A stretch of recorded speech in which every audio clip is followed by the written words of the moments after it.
Dr. Kevin Hofarth here, another segment under the manager of Digestion Assimilation.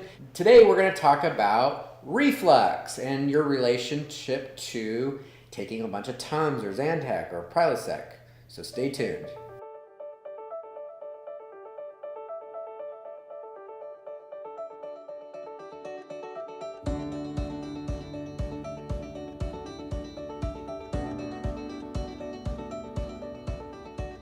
All right, so we're going to talk about reflux. Now, what is important to remember, guys, back to a functional way of thinking, is that we need to think about what our triggers are. So triggers can be for reflux, could be certain foods that we're eating, it could be the alcohol we're drinking, it could be that our abdomen is just too big, which is pushing up on our diaphragm, or it could be all of them.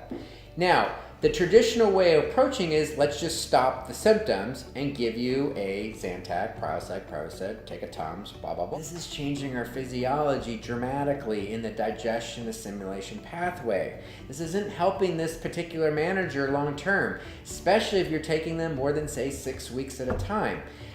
The stomach is meant, first of all, to be acidic, okay? A pH of around 1 to 2. If you bring in a medication that takes your pH and blocks what are called the proton pump inhibitors and blocks them, then the pH of that system or the stomach starts to rise, and it's been shown to rise above 7 or 8, now in a base.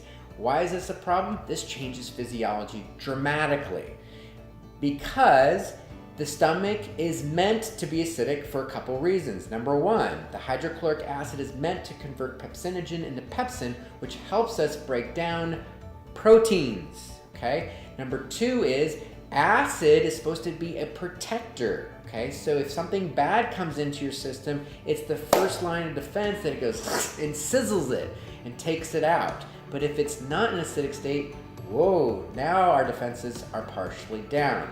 And also, finally, it changes the conversion or the usage of intrinsic factor, which allows us to, say, absorb B12 and other B vitamins and magnesium. So this is a really important point, guys. If you're going to take these medications, you've got to do it for a limited amount of time. And why is this a problem? Because people who are on long-term antacid type medications have an increased risk dramatically of allergies. Because the system of the defense is not in check, now we're not breaking down our proteins, so they're getting across into the digestion system at a larger size, they're not getting broken down, and therefore the immune system sees these proteins at a little higher level, which then can turn them on and activate them in a little bit different way.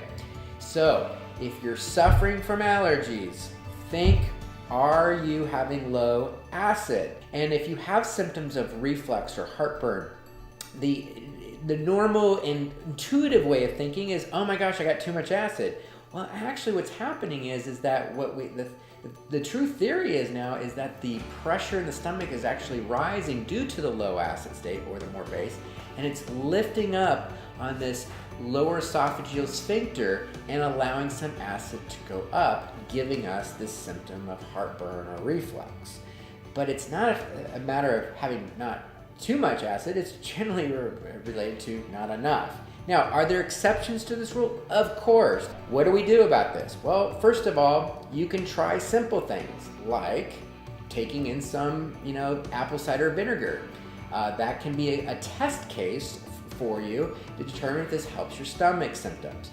But let's say it's not working or it's not adequate enough, then you can actually get supplements that are actually made of hydrochloric acid, but make sure it also has pepsinogen attached to it so that you're getting the proper physiology back. I personally use Spectrazyme Medigest for my patients. This is a Metagenics product, and they take it at each meal. Do you have to take this indefinitely? No, but it depends on the etiology. If this is age-related, well, maybe.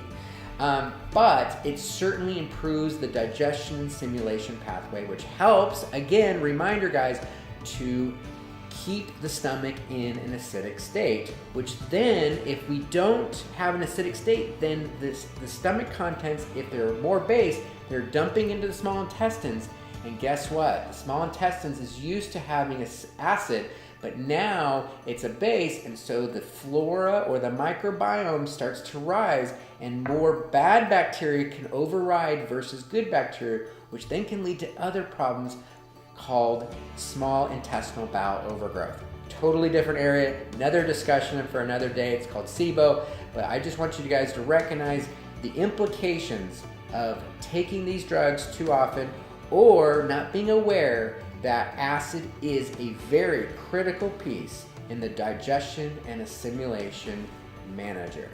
This is Dr. Kevin Hofarth talking to you again, your online functional medicine physician, to give you some insight on how to reach your optimal health. I'll see you next week.